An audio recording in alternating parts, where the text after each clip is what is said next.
Faith and Family Fellowship Podcast is a Christ-centered podcast. Established in 2019 and hosted weekly by Pastor Chris Busher.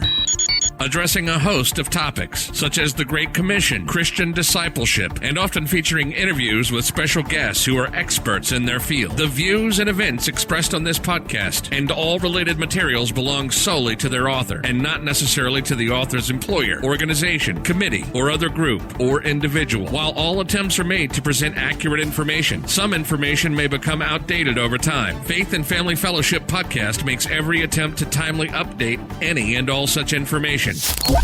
Without further delay, here's another powerful episode of Faith and Family Fellowship Podcast.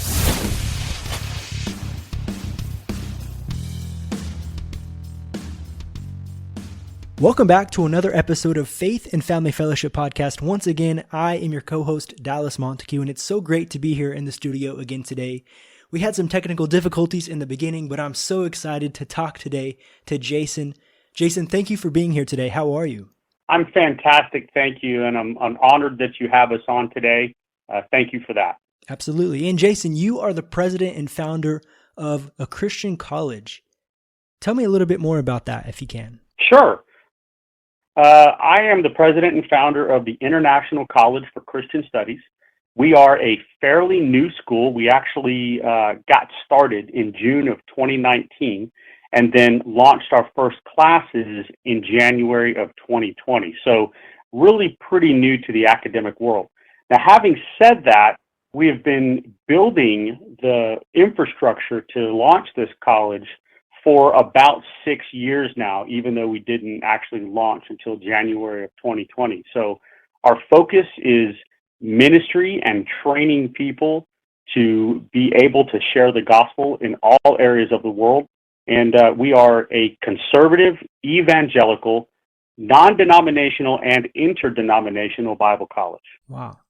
All right. And your title here is Disciples Making Disciples Who Make Disciples. That is correct. That is correct. All Our right. focus is to teach people to be disciples. And I think that the emphasis on ministry in a lot of places is more focused on making converts. And our emphasis is that we want a convert to become a disciple following the Great Commission, which means, of course, going out and making disciples of all nations. But to truly be a disciple, it is our belief that those individuals should be stepping up into leadership positions of some way, shape, or form where they're going out and intensely and every day sharing ministry, even whether it's not a vocational issue or they're not doing it on a full-time basis. It should be something that they are intentional about every day of their lives. So that is what our focus is disciples making disciples who make disciples. Great. Well, again, Jason, I'm so glad to have you here today. And if I can have you share a little bit more about yourself, maybe your background of studies and also just some personal stuff, that we can get to know you a little bit better, and then we'll go back to the college. Absolutely. So I was 40 years old when I began to kind of have a little bit of a midlife crisis. And I wasn't really sure at that point what God wanted me to do with my life. I'd spent some time in the military, and my background was actually law enforcement from a vocational standpoint. And I was looking at what it was God really wanted me to do with my life. And I had been hearing a calling to go to seminary for a number of years. And to be quite honest, I kind of ignored it because it wasn't the direction that I wanted to go. And at one point, I finally realized that God He's got a plan.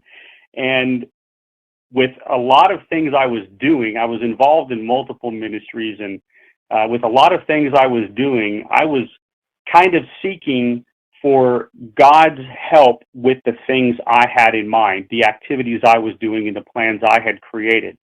And one day I realized that it wasn't about the plans I created, it's about being a part of the plans that God created. And so I started really seeking and trying to figure out what He wanted me to do with my life. And that was when I really felt the strong calling to actually go to seminary. So I enrolled in seminary, and with all the precursors and everything that go along with that, had to be admitted, etc. And I ended up enrolling at Liberty Baptist Theological Seminary. So I went to seminary, and during that time, because I was still working full-time and also going to school, also had a family, also had a part-time job, it took me a little bit longer to get through the seminary program for the Master of Divinity than I initially planned. But about 7 years ago or so, I learned in one of my classes and doing some further research with it that approximately 80% of ministers, whether that be preaching pastors or missionaries or other people involved in ministry throughout the world on a voluntary basis or who are paid professionals, whether part-time or full-time, about 80% have no formal theological or ministerial training or education. And so what I started looking at and believed that God was actually pointing me in this direction is what can we do to help these individuals to try to get that training and education. And now I want to point out that I'm talking about formal academic education is what a lot of these individuals don't have. And when we're sitting in the United States, and of course I know you're actually overseas on a mission right now, but when we're sitting in the United States and people talk about 80% of pastors around the world don't have any formal theological education, it seems like a very high number because so many here in the United States, they have that. They have access to the schools, and quite frankly, more Americans are able to afford going to school for up to a bachelor's degree, seminary, whatever that they need to do. But around the world, a lot of places people are working and living in places where the average monthly income might be $400 to $800. And when you look at the cost of tuition in a lot of schools is going to run you anywhere from $400 to $500 per semester hour. And then you've got all your other expenses that come on top of that. So what I learned is that the issue wasn't so much having access to the academic programs, because so many people have access to the internet today in almost every country. But the issue was having access to the money to be able to pay for the programs. So I started looking at how can we help that? How can we provide this need to fill this gap? And so one of the things I started considering was trying to find a school that would be willing to set up a program that we could essentially help fund or provide scholarships for individuals that needed money, like a guaranteed grant program for those in financial need. I talked to a few schools, and there were a lot of people who were excited about the idea, but nothing ever really came to fruition for that. And because I have a background also in teaching at the university level and graduate programs with another school, a secular school, and then also a different secular college, I had a background in creating all of the criteria for accreditation, in creating academic standards, designing curriculum, and all of that. And I started looking at what I might be able to put together to help these pastors and missionaries around the world, so that we could start a program that would eventually be able to have that 100% guaranteed financial needs grant for those who need it anywhere in the world. So that's what I started looking at. And again, every time that I started trying to figure out how we were going to make this happen, God just absolutely opened up doors. And so the concept for the International College for Christian Studies came to be, and I absolutely believe that this was directly guided by God to do this. So as we've moved forward over the years, designing the learning management system, looking at all the accreditation standards and building the program, again, doors have opened up, and we were able to launch this year, January of 2020. So what that does is it puts us on track for the possibility of being able to apply for accreditation in January of 2022. Now, Dallas, are you familiar with the accreditation process and what it takes to become accredited? I'm not exactly sure, and I'm sure some of our listeners aren't either. If you want to go ahead and break that down a little bit more. Absolutely. You're listening to the Faith and Family Fellowship Podcast. We'll be right back after this quick word from our sponsors.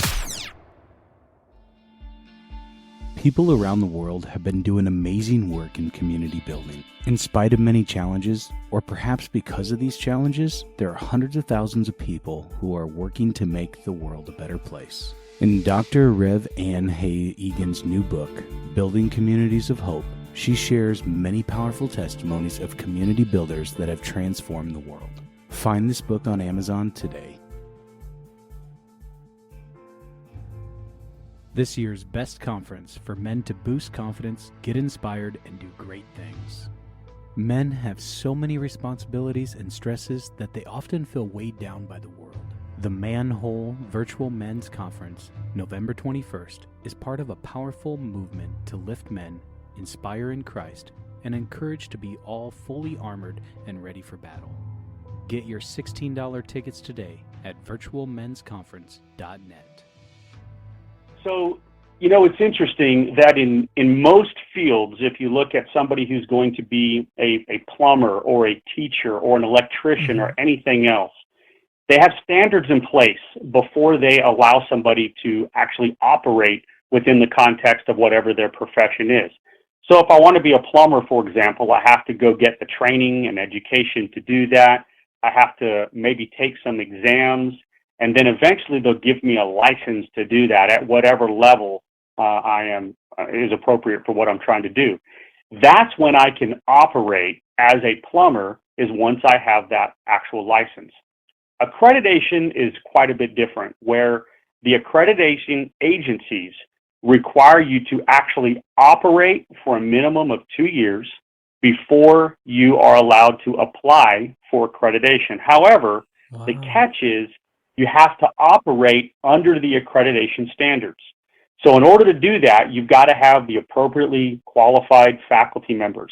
And we have faculty members that are all volunteers right now because we're not accredited yet, and I can talk about that in a few minutes. We have volunteer faculty members who have PhDs, who have master's degrees in various disciplines, maybe doctors of ministry or masters of divinity or masters of theology, and they are right now volunteering their time so that as we build towards accreditation, we're able to actually operate as a school underneath those accreditation standards. We still have to have the same quality of online digital library, for example. We've got to have the same quality of an online learning management system. And all of these things are very expensive to operate. To go through a college that is not accredited yet, but yet they have the same academic standards and the rigorous requirements of an accredited college. So our solution to that is that we are offering free tuition, and that's kind of the promotion that we have right now up until December 31st of 2021. The reason for that is it may or may not be extended depending on what the board wants to do, but that's 14 months from, roughly 14 months from the date of this interview. So the rest of this year and then all of next year, because we'll be applying for the accreditation in January of 2022. Now, having said that, some people get confused when we say there's free tuition, because tuition is the primary cost for the class itself, but there are other costs associated with attending college. There is, for example, a technology fee at most schools. And so our technology fee is $199 per semester. And we have a one-time $75 application fee. As you can probably imagine, as we've got students enrolling in the program, we have to set up accounts for them. We've got to pay somebody to do all of these things that just take time to set up and arrange, enroll the students in classes, etc. So we have to pay somebody to do that. We charge a $75 application fee. Then the next thing is the $199 technology fee per semester is because, and that semester, by the way, lasts for 16 weeks. So it's roughly 4 months. So, essentially $50 per month. And what that does is it takes care of the cost that we have associated with running the learning management system, the online digital library, the student information system, all of these things that cost quite a bit of money and we have to have up and running in order to meet the accreditation standards. So when we apply, we have all these in place and we have actually been using them as required. So that's why we have those associated costs. Wow. I have a few questions real quick. That sounds really, really good. Sure. With classes, so currently with the students that you have enrolled now, will you backdate their accreditation after you're accredited, or what does that look like? So hopefully we will be accredited before they graduate. Okay, one of the challenges that you have is that if you do have somebody who graduates before you receive accreditation, then that is up to the hiring individual if they will recognize, or company, if they will recognize that accreditation. Typically, when somebody looks at a degree, for example, they don't go look and see that somebody graduated in 2021 and the degree program wasn't accredited until 2022, for example. Typically, that's not the case.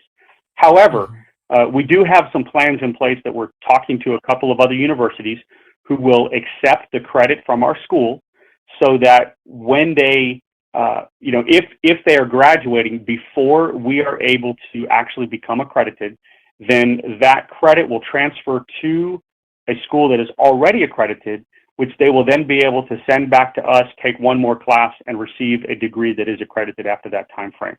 What we're going to recommend to people, though, is that if they are nearing finishing their courses and we've got accreditation coming up, pretty closely thereafter, our recommendation is going to be at that time that they hold off finishing that last class. So when we give them their diploma, it's actually after the point in which we've been accredited.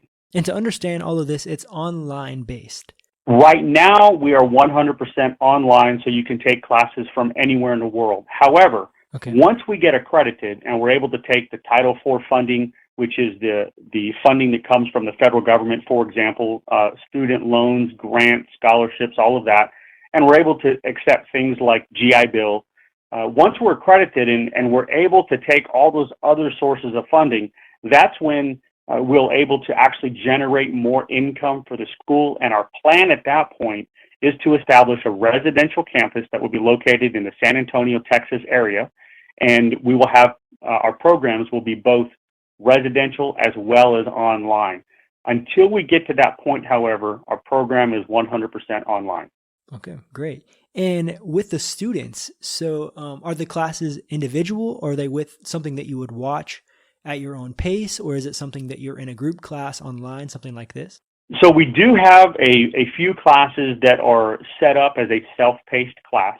However, for the majority of the classes, it's going to be on a semester-based system, just like most colleges and universities. So, for example, our next semester starts on January 18th of 2021. And at that point, if we have students sign up for a particular class, let's say, Theology 101, for example, then however many students are in that class, if we have 25 students in that class, then they will be pretty much in lockstep for that 16 weeks going through the curriculum together.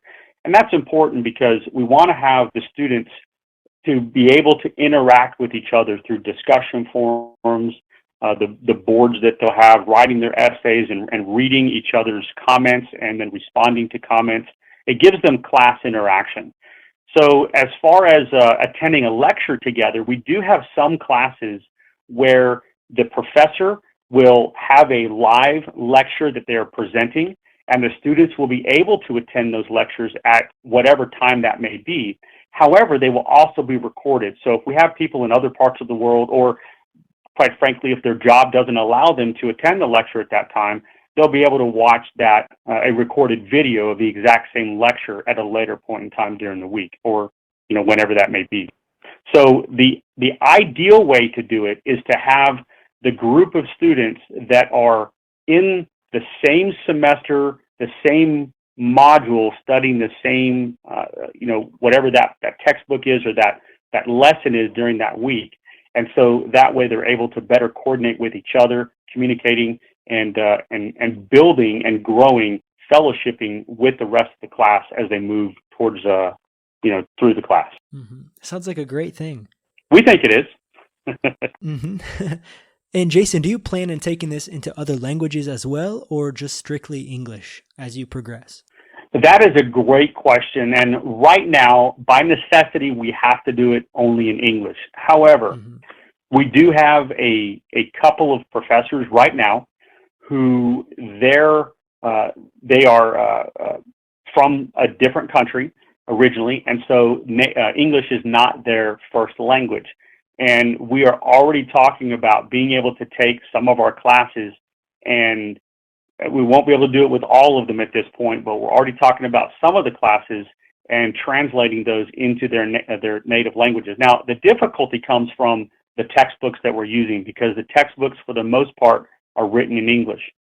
As we move on, however, we do want to have classes that we're able to provide in other languages. Now, for example, one of the key classes that we'll focus on trying to translate to other languages at first is going to be our curriculum that is within the missionary context, because we know that one of the best ways to send missionaries to other countries is to immerse them in the language that they're going to be working in, and or being able to bring people from that country who speak whatever language that might be. For example, where you are, Portuguese, to bring people to the core structure that we have, and by then we would probably have something that's residential, and teach the classes from that language so that they can go back and actually serve in the field using whatever language it is that they're going, from that country.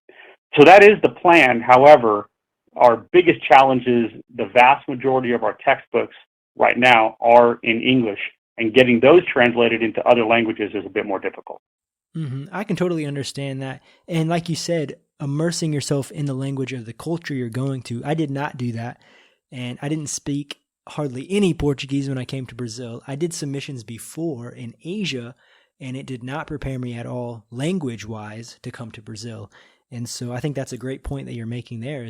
I would love that. If this was 2 years ago or 3 years ago, if I could have done this, I would have totally taken that opportunity.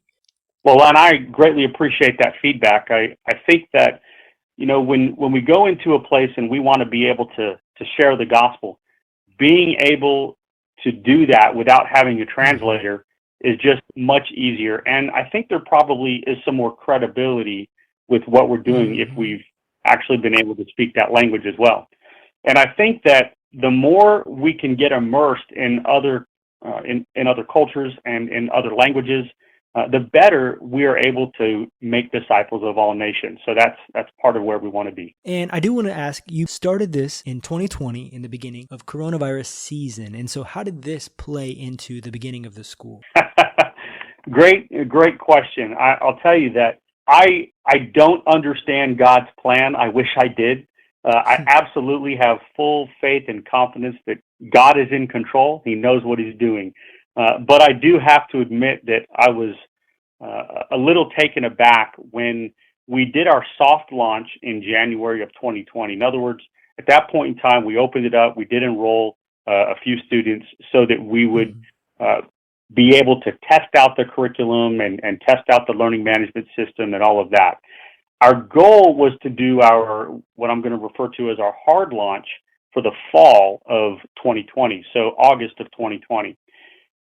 I spent a lot of time over the last 5 years or so building our learning management system and making sure that we had the right type of online digital library to meet accreditation standards, and doing a lot of work to prepare us to be really one of the premier schools that is able to do what we're doing from an online context. And I think that at the time I was building this and we were ready to go in January of 2020, although we were still testing everything out, I think based on the program that we'd established, and it wasn't just me, it was a team effort. We have other people that are working on this as well. I think that we had an incredible program that very few other schools could touch. Well, when coronavirus hit and a lot of schools began doing online education, a lot of them had a lot of money that they were able to dump into building their programs, and they were able to very quickly build online programs that are, a lot of them are really good. And I like to still think that ours is better because it's personal, and I know the sweat, blood, and tears, and everything that's gone into it. So I still think that we are at the top of the schools that are offering online education. However, we're no longer one of the few that has the programs that are as good as they are online. Now, that being said, I think that the fact that we are a conservative, evangelical, non-denominational, and interdenominational school, that gives us an edge, because the vast majority of schools that I'm talking about who were able to build their online programs, they're secular schools. And again, some of them had millions of dollars to immediately dump into building programs, whereas over the last 5 years, I've been, for the most part, self-funding this with, my own money and sweat equity. So a vast difference in the capabilities very quickly, being able to build the programs. I do still think we have an edge because of what we are teaching and because of what we're all about. And the focus for us, and I like to tell people that we are a ministry first. And that is why, number one, right now we have free tuition, which is also because, of course, we're not accredited. So it's difficult to have people pay for a program that is not yet accredited, even though we're on track to do that within the near future. But the other thing is, we will always have, even when we're fully accredited and we're charging our full tuition rates, we're always going to have what I mentioned before, that 100% guaranteed student grant program. So if we have a student that comes to us from anywhere in the world, and they basically say, I really like your program, I want to get my college degree in Christian ministries or Christian studies or one of the other programs that we have, I really want to do this, and the only thing that is stopping me truly is being able to afford it. We're going to simply ask them, what is it that you need? And if they can pay for half of the program, then we will grant them the other half. If they can pay for 25%, we'll grant them 75%. And if they can't pay for any of it, then we'll grant them 100% of their tuition that's required. Now, as of right now, we're still going to have to charge for the technology fee, and they're still, of course, going to have to buy their own books and other things that they need. However, we're working on some scholarship programs that we'll be able to set aside, hopefully by that time, that will enable individuals who truly have no money and can't even afford to be able to pay for their technology fees, that we would be able to cover that as well. Right now, as we're building towards that, again, we do have to charge the technology fee, and they do have to buy their own books. And we do, by the way, have a one-time $75 application fee. I'm not sure if I mentioned that earlier, but those are the main things. And then, if they got through the entire program, for example, at the end, the only other thing they would have to pay for is a one-time $50 graduation fee, and that's because we're going to provide them a very nice certificate that they're individually made, and they're not cheap. Those are expensive to make as well. So I think that we are in line with most other colleges. Now, they may be accredited, but the costs are going to be the same. It's interesting that the other day I had a phone call from a young lady who is taking classes at another Bible college. And I won't say the name of the school, but she was talking about possibly transferring to our school. She'd already looked at our website. She'd downloaded our catalog. She said that she really liked our classes and that she liked our program better than the other Bible college that she's attending right now. The problem she had, however, was that we're charging $199 per semester. So for 4 months, we're charging that technology fee. And she said that at the school she's at right now, there is no technology fee. And so she didn't think it was fair that we're charging a technology fee. And when she told me the name of the school, I was already familiar with them, but I double-checked. I happened to be online. and that school is not accredited. Now, they claim to be accredited, and it's unfortunate that there are a lot of schools, especially in Christian circles, that they use the word accredited, but they're not actually accredited by a legitimate agency that is recognized by the U.S. Department of Education or the Council on Higher Learning and Education Accreditation. So, if they're not recognized by those two organizations, they are not legitimately accredited. And what happens is we've got, some organizations that have started themselves, have gotten a small group of schools together, and they have issued accreditation certificates, and they probably pay a fee, every year to have that, but they're not recognized by anybody else. And it's a shame that we're using the word accreditation, but you may have heard the phrase diploma mill, and that's what those are. We are not interested in doing that. The accreditation we're pursuing is legitimate, it's recognized, and, for example, if somebody were to graduate from our school, once we are accredited with the agency we're seeking, which I'm not even allowed to talk about that right now, which agency it is. That's how serious that they take this. But once they graduate, they'll be able to, for example, get commissioned into the United States military or take a job that requires a degree at any state government within the United States, and recognized again in other countries as well. So accreditation is a pretty serious issue, and in fact, if a school is advertising that they're accredited and it's by one of these organizations that's not legitimately recognized, and then they apply for legitimate accreditation, the legitimate organization won't even talk to them because they've been falsely advertising in the eyes of the law.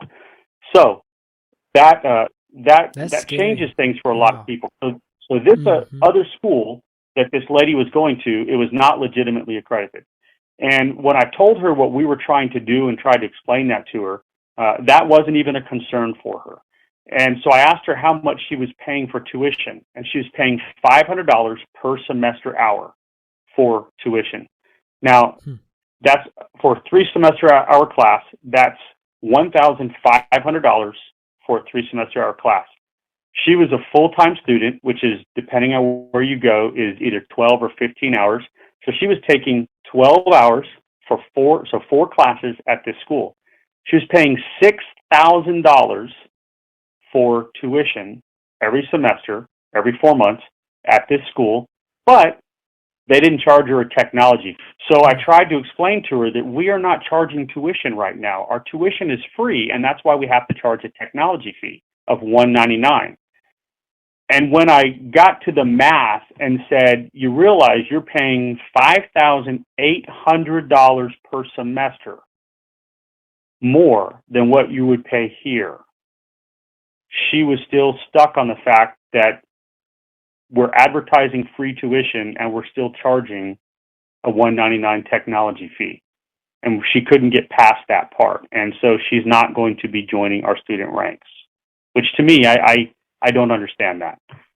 Yeah, from hearing it from this perspective, I'm like, wow, that's common math, common sense right there, that obviously the other is better. So yeah, I get it. I have a few other questions here. What about politics? So the non-denominational type of school that you are, how does that fit into the politics and the current election that just happened? That's a great question. One of the things that I try to stay away from is taking sides with elections because from a personal standpoint, and by the way, I should say that ICCS, International College for Christian Studies, is a 501c3 nonprofit. So we are required by law to stay away from, taking political sides, number one. But the other thing is that on both sides of the aisle, within the United States at least, you've got Democrats who are Christians, you've got Republicans who are Christians, and I think that, we have a lot of hate and vitriol that goes out, and we often forget about the love that we're supposed to be sharing. Now, there are issues in both sides of the political aisle that I think are not biblical. And there are issues that I think are clearly biblical. And my position on that, and this is the position of the school, is that if I were to go out, for example, and if I were talking from a school perspective that I believe that our students should vote, we should be voting on issues that are biblical issues and taking the biblical position on it. So whether that individual that you're voting for is a Democrat, Independent, Republican, we should be looking at the individual, not from the party platform. Let me rephrase that, not from the party name. Depending on where you look at history, sometimes party platforms are more pro-biblical or more anti-biblical. And from from a political standpoint, as a 501c3 nonprofit, we can't get really into that debate other than saying and stressing, and I can't stress it enough, that whenever we get involved in the political process as individuals, as Christians, we should always take the biblical position, and that's what we should be voting for. And, some of those are going to be on the hot political topics of the day, and that's fine. It's perfectly fine to look at that and say, look, I'm not going to vote Republican, or I'm not going to vote Democratic, or I'm not going to vote Independent or Green. I'm going to vote biblically. And as long as we're taking that biblical position, I think we'll be able to stand in front of God and say, I did this to serve you. Because I think that a lot of people are going to be surprised later on when whichever position they went, and I won't go into, which side's doing what, but I think that a lot of people are going to be surprised when they stand in front of God later on and he says, you voted for such and such a person, but yet one of their, preeminent platforms is completely contrary to what I've told you, what I've commanded you in the Bible. And so how do you defend that? And they will stand there with no defense. And if we can't stand before God and defend what we do every day in our lives in support of the biblical position and in support of Jesus Christ, then we're not really truly following Jesus.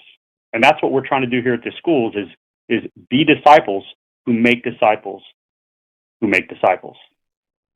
Absolutely. Thank you, Jason. And we recently had a podcast a week or two or a month ago about politics and voting biblically. I think this fits perfectly with that episode as well. So thank you for mentioning that. And I do want to ask, how can our listeners find you, Jason? How can they find the website to the school? Can you give us that information? Sure. The website is www.iccsonline.net. So the name of the school, again, is International College for Christian Studies. So simply iccsonline.net. You can also find us on Facebook, and you can find a link to our Facebook from our website. All of the information about our school is on the website. We have our catalog there. We have a list of faculty members there. We have our programs that are there, which we have two main programs right now, Christian Studies and Christian Ministry. The Christian Studies is more for individuals who are not going into ordained ministry context, but they are interested in being leaders in the Christian church, the worldwide church, in some capacity, some way, shape, or form. And then the Christian Ministry track is for those who are interested in going into an ordained context in some way, shape, or form, whether paid or volunteer, part-time, full-time, doesn't matter. But some of the classes are going to be the same, but of course there's a split between what they'll need as an ordained minister versus a non-ordained individual. So those are the two main programs we have right now. And then later on, once we're accredited, we'll add more programs that are all theologically oriented. However, as we are seeking accreditation, I think that keeping it to the two programs that kind of cover most people right now is our best path forward until we're accredited, and then we can open it up. I think it'll be a lot easier for us to be able to get accredited with just two programs than to throw 10 programs for them to review at the same time. And it just gives them, the accrediting agency, more to look at and more to find issues with or challenges with or things that we might have to fix, versus us being able to take the effort to concentrate on two programs to make sure we are meeting all the requirements and then moving forward later on with the other programs as well. I can understand that. That makes sense to do it that way. All right, Jason, well, thank you again for being a part of the show today, and thank you for your service as well, serving in the military. Absolutely. Thank you for your support. I'm honored to do that. Yeah. And if I can have you in the podcast with a prayer, that would be great as well. I would be honored to do so. Thank you. Father God, thank you for the opportunities that you place before us every day. Thank you for the ability to be able to be on a podcast where we can have Christians all around the world who are listening to what we're talking about. And in addition to the Christians, Lord, we have the ability to reach people who may not be Christians, who may have never even heard the name Jesus Christ before. And so we thank you for that, Lord, and we ask that you bless this podcast and put it in the way of people who need to hear it, Lord. Put it right in their path so that they listen to what you're talking about and what you want to share with them, Lord, so that it builds your mission and your kingdom around the world. And I'm not talking about just this episode, Lord. I'm talking about this entire podcast every time that this is put on the airwaves, Lord, on the computer, wherever it's distributed, Lord. We ask that you bless the individuals who are listening and that you open up their eyes and their hearts and their minds to recognize what their role is within your kingdom so that they can step out and not only just listen to what's going on, but be a part of what's going on. So they can be part of your program going forward and making sure that they are building your kingdom throughout the entire world, Lord. All this we ask in the name of your Son, Jesus Christ. Amen. Amen. You've just listened to the Faith and Family Fellowship Podcast with your host, Pastor Chris Busher. Faith and Family Fellowship Podcast was recorded live in studio with final editing made before uploading. Subscribe today to Faith and Family Fellowship Podcast on iTunes or Google Play. For more fantastic daily content, visit Pastor Chris Busher online via Facebook, YouTube, and Instagram.